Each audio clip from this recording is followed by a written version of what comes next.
అణువణువున భక్తిభావం తొణికిసలాడే కుంభమేళా జరిగే ప్రతిరోజు భారతీయులకి పర్వదినాలే. ప్రతి అంశము పరమ పావనమే. ప్రస్తుత మహాకుంభమేళానే తీసుకుంటే మకర సంక్రాంతి రోజు ప్రారంభమయ్యే ఈ ఉత్సవాలు మార్చి 10 వరకు 2 నెలల పాటు అంగరంగ వైభవంగా కొనసాగనున్నాయి. గంగా, యమున, సరస్వతి సంగమ స్థలంలో లక్షలాది మంది భక్తులు పోటెత్తనున్నారు. మరి ఇంత విశిష్టమైన అలహాబాద్ మహాకుంభమేళాలో ఏ రోజులు పుణ్యస్నానాలు ఆచరిస్తే సర్వశుభాలు లభిస్తాయి? ఆ వివరాలు ఈ కథనంలో చూద్దాం.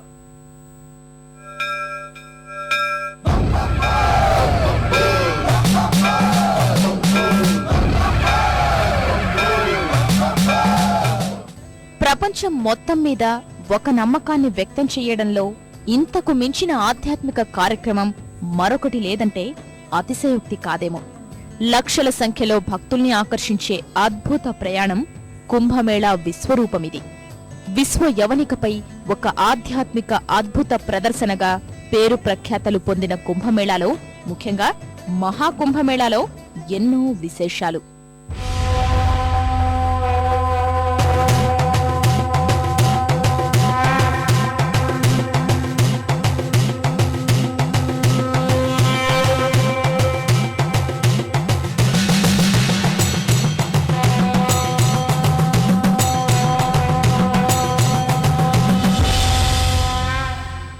దాదాపు 2 నెలల పాటు సాగే ఈ కుంభమేళాలో ముఖ్యంగా 3 సందర్భాల్ని పుణ్యస్నానాల రోజులుగా భావిస్తారు.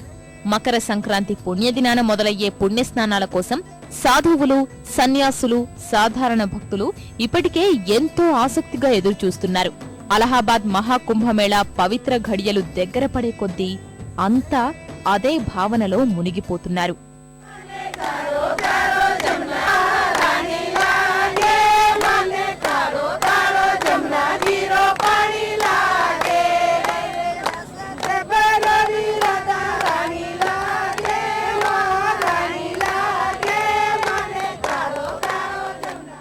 ఈ మహాకుంభమేళాలో ముఖ్యమైన 3 పర్వదినాలు జనవరి 14న వచ్చే మకర సంక్రాంతి, ఫిబ్రవరి 10న వచ్చే మౌని అమావాస్య, ఫిబ్రవరి 15న వచ్చే వసంత పంచమి. ఈ 3 రోజుల్లో పుణ్యస్నానాలు ఆచరిస్తే సకల దోషహరణం, సర్వశుభసిద్ధి జరుగుతుందని భక్తుల విశ్వాసం. దీనికోసమే అలహాబాద్ త్రివేణి సంగమం వద్ద ఇప్పటికే భారీగా స్నానఘట్టాల ఏర్పాట్లు పూర్తి చేసేశారు.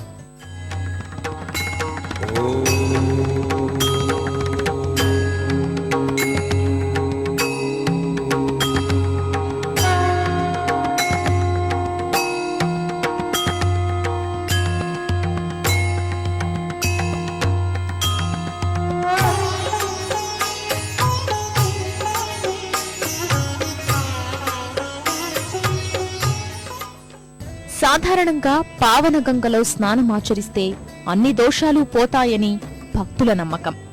ఆ 3 మునకలు త్రివేణి సంగమ స్థలిలో వేస్తే మామూలు కంటే 100 రెట్ల ఎక్కువ ఫలితం లభిస్తుందని, అదే కుంభమేళా సమయంలో అయితే ఆ ప్రభావం 1000 రెట్లు అధికంగా ఉంటుందని వారి విశ్వాసం. దీనికోసం మకర సంక్రాంతి, మౌని అమావాస్య, వసంత పంచమితో పాటు మరో 4 రోజుల్ని ఎంపిక చేశారు. అవి ఫిబ్రవరి 7న వచ్చే ఏకాదశి స్నానం, ఫిబ్రవరి 17న వచ్చే రథసప్తమి స్నానం, ఫిబ్రవరి 18న వచ్చే భీష్మ ఏకాదశి స్నానం, ఫిబ్రవరి 25న వచ్చే మాఘ పూర్ణిమతో ఈ పుణ్యస్నానాల రోజులు ముగుస్తాయి.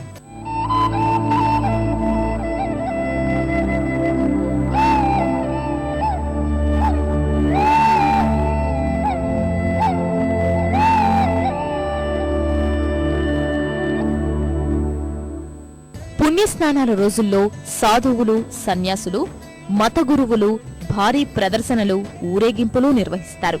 వేకువజామునే ఏనుగులు పల్లకీల్లోనూ ఊరేగుతూ సందడి చేస్తారు.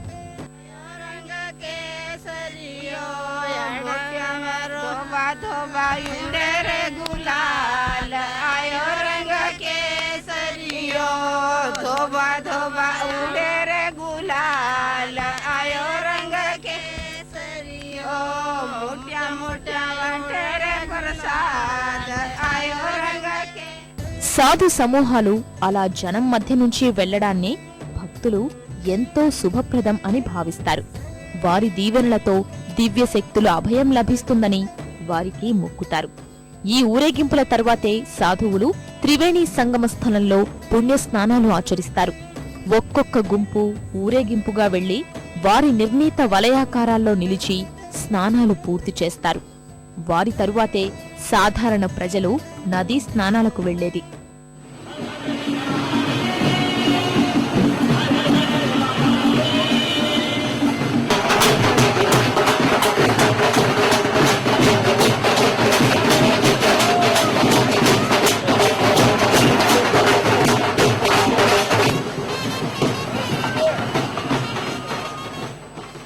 పవిత్ర స్నాన దినాల్లో ఆఖరిది అయిన ఫిబ్రవరి 25 నాటి మాఘ పౌర్ణిమకి మరో ప్రత్యేకత ఉంది.